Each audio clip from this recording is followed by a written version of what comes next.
to speak, and I did say that just about 1 month ago, Anenugu had a retreat somewhere in Haka in the West South. Yes. Actually, I was distant away from Enugu, so I didn't actually participate.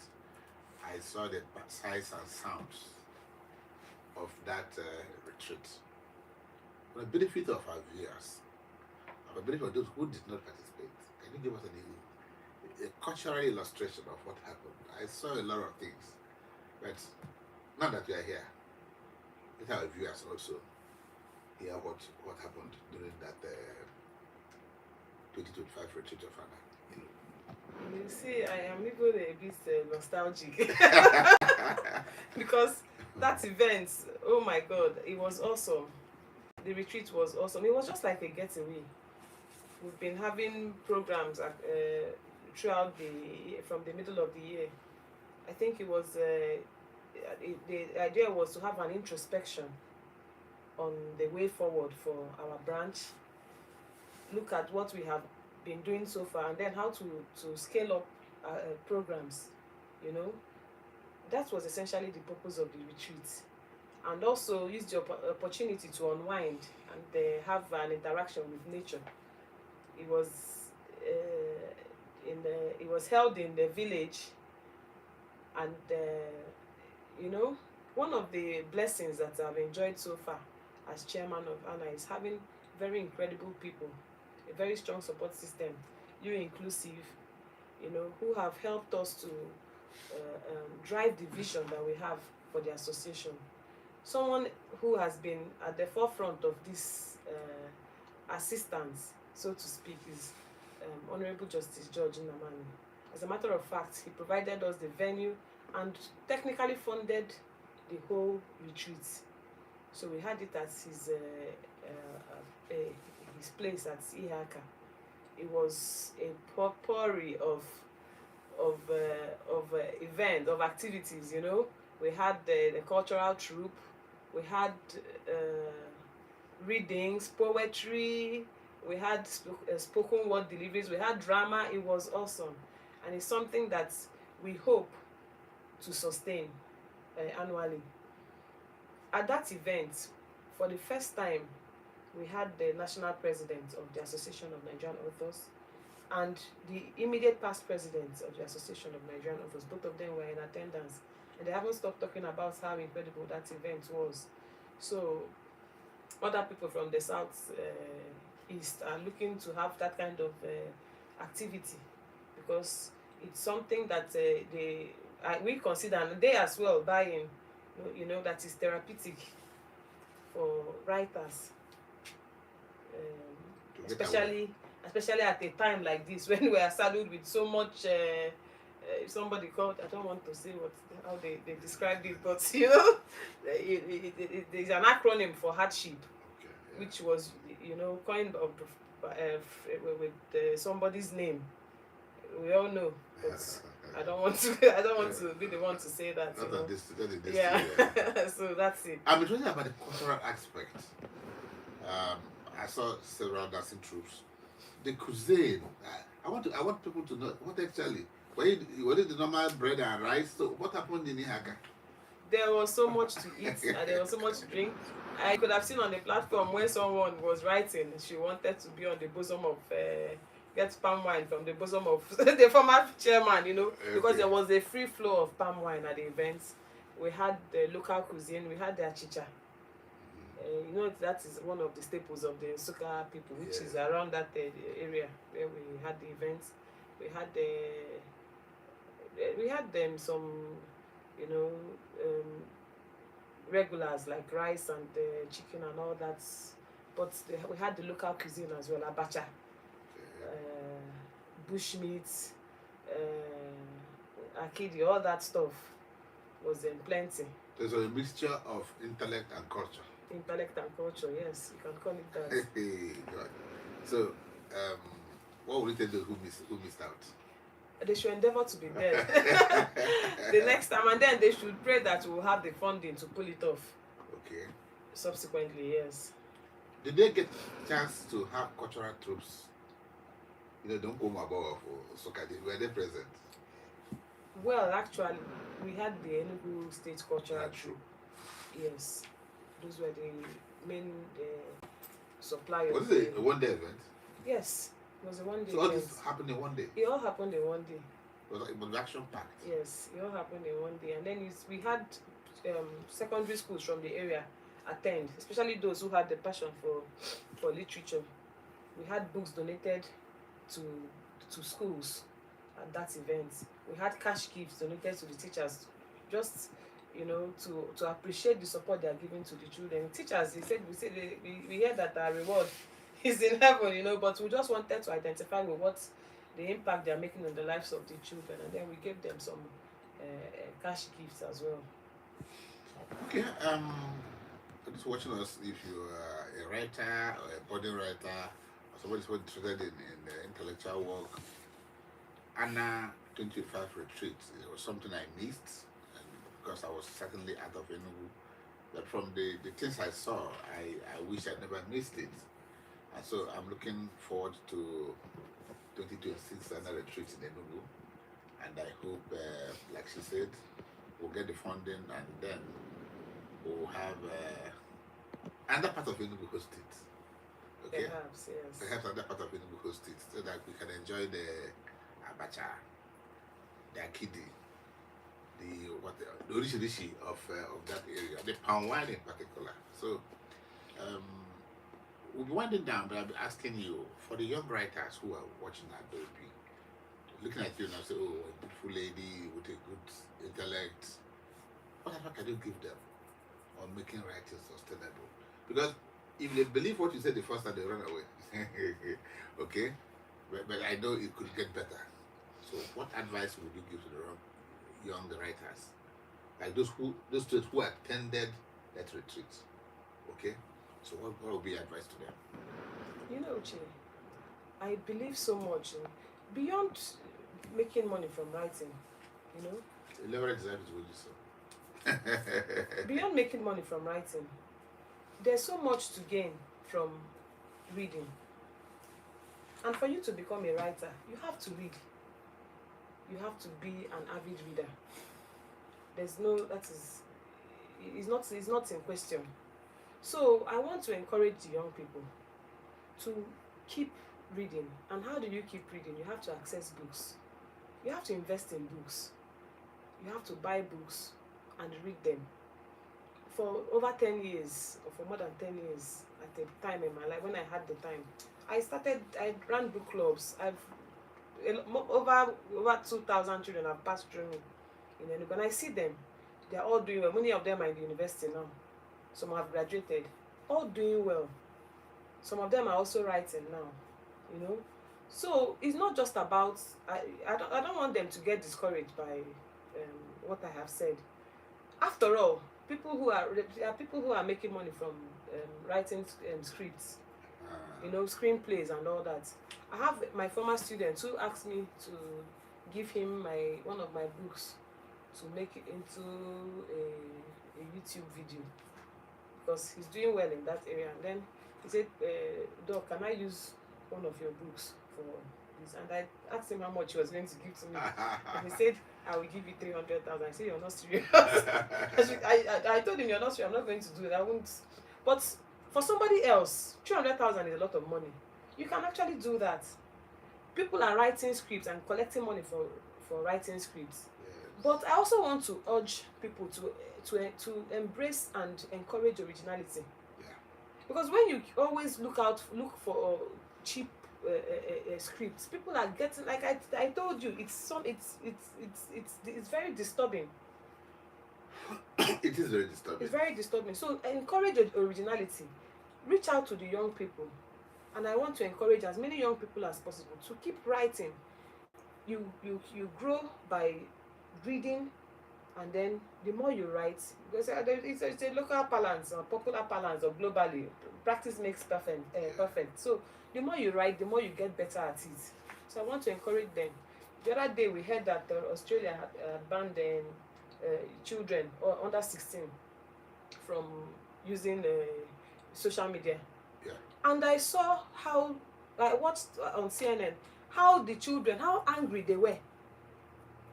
how angry. Some say this was their life. That someone was priding herself in saying that the online community, the only community she has, especially for, I don't know, there's one something she described people like her. I don't understand it. That speaks to the point I just raised about Sweden, and Nigeria is falling into that trap. I'm sorry, without prejudice to anybody who wants to internalize, who wants to bring whatever you are doing in Nigeria. You say every child must have a tablet. For me, I've traveled without sounding boastful. I've traveled. I've mixed with the best of countries where they produce books, where they write books, and I discovered that each time I go around the world and I go to bus stops, I see elderly women in America, in London, holding their novels. In bus stations, you see them holding their novels.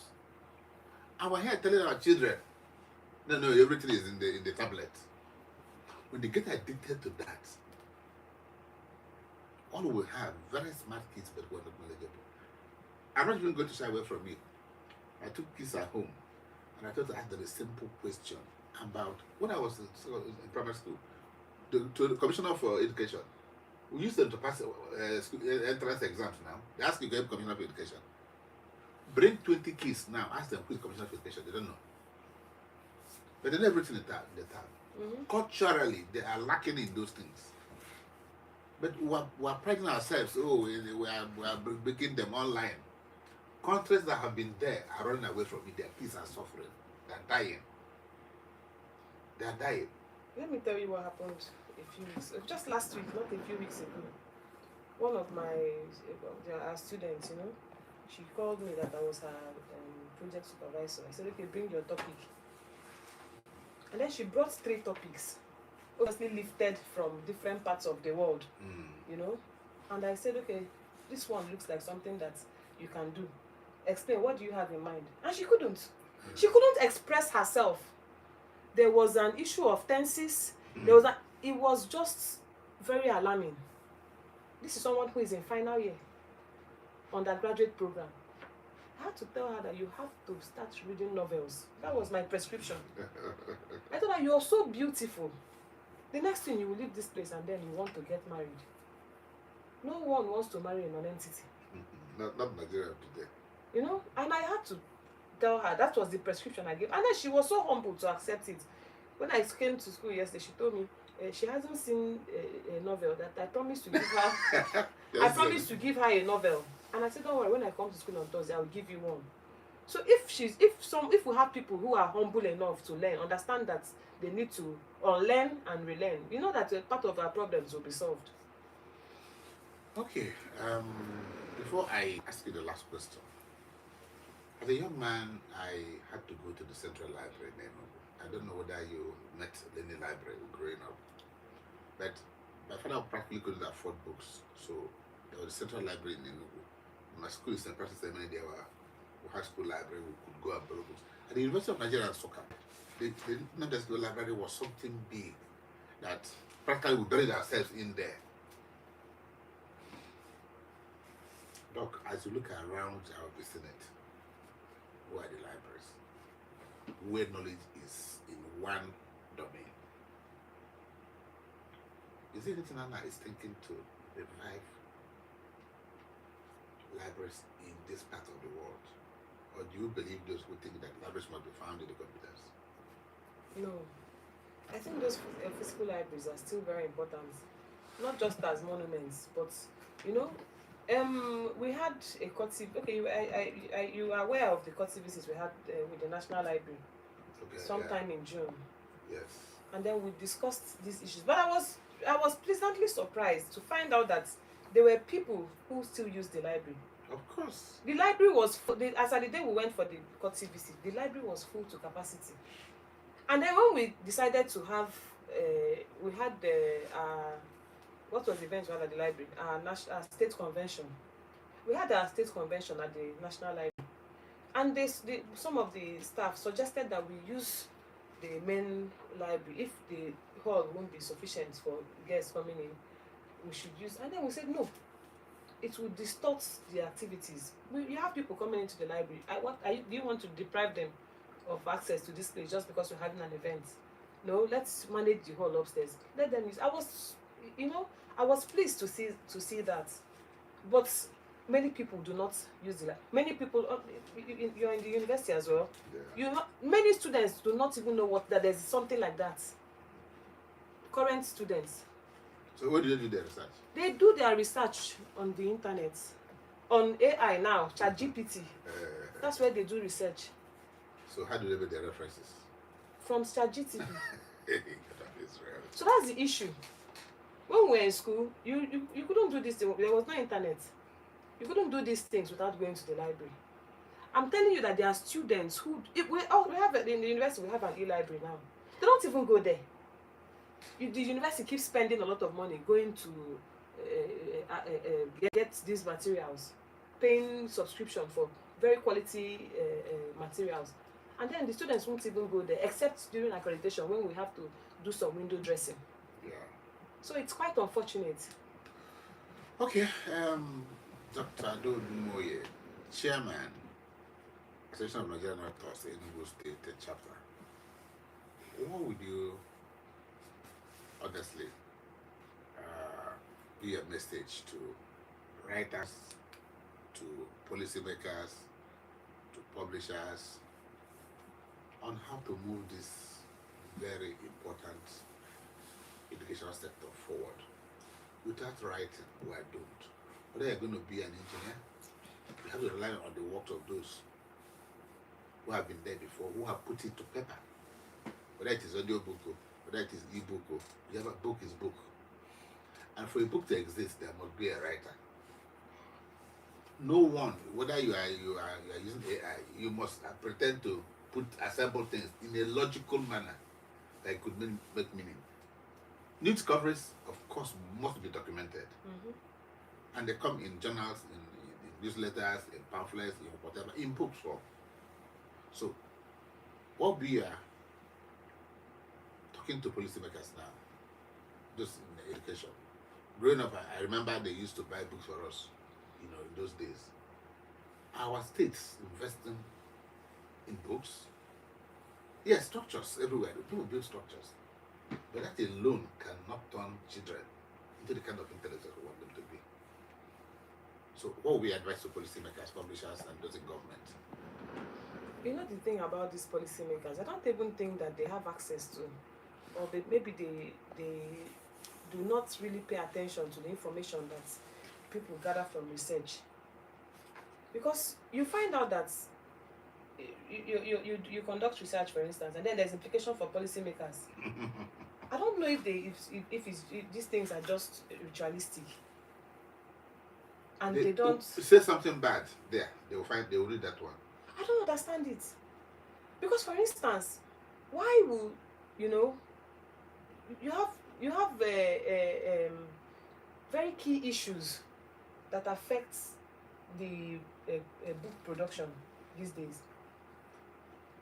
You're in the publishing industry. If you want to publish a 300-page novel now with the cheapest paper, which one is even cheap? Is anyone made in Nigeria? I'm not talking about the quality of that brown paper. Yes. I'm not even talking about that one. Where do you still find even the newsprint? I'm just talking about this.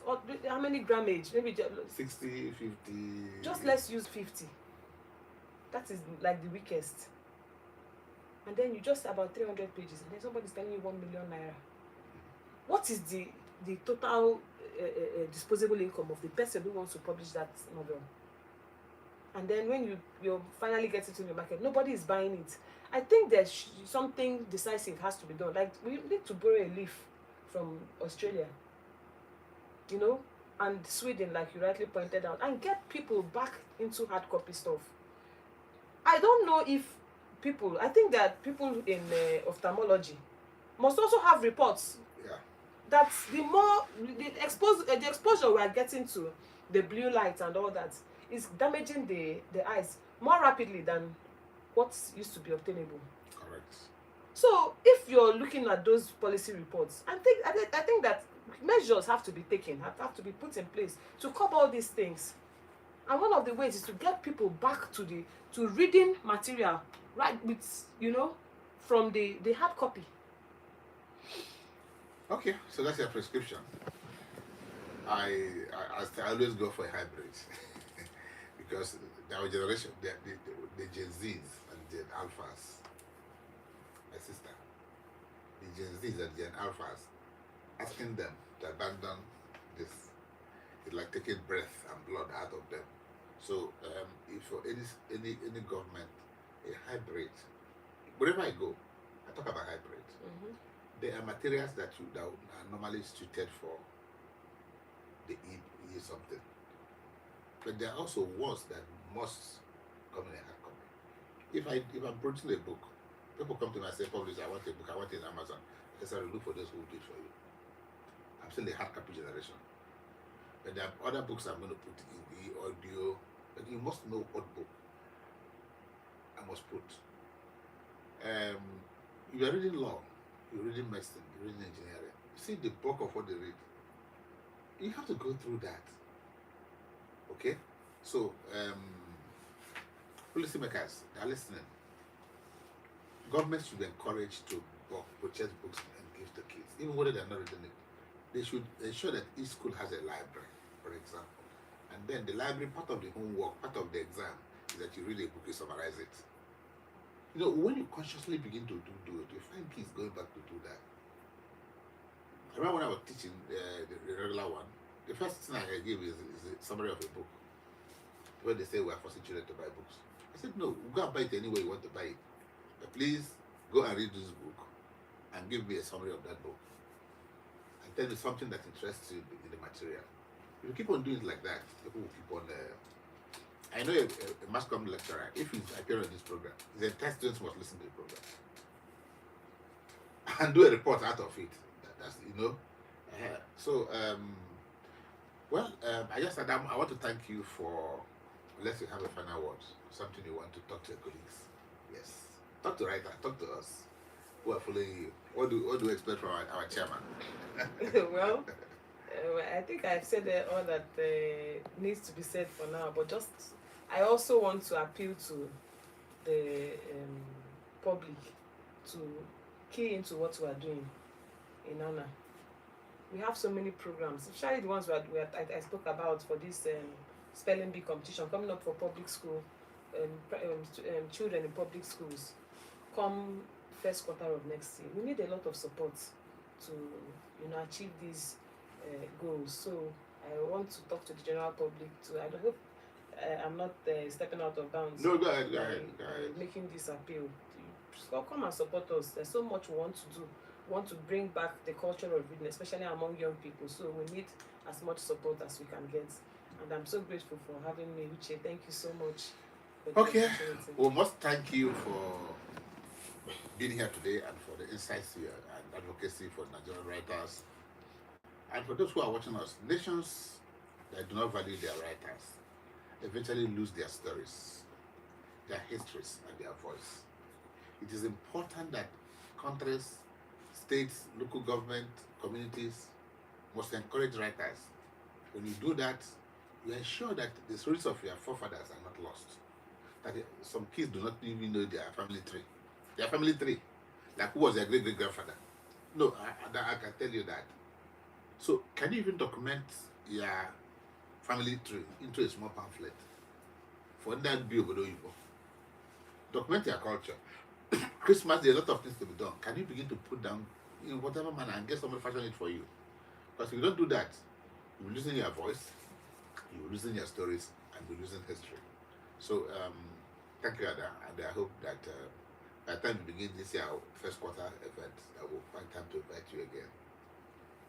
And to those watching us, please, you can continue this conversation on writing, book publishing, on our social media handles, Facebook and YouTube at Bruno Square TV. Thank you for being a part of today's show. Join us tomorrow for yet another interesting edition. Have a lovely day ahead.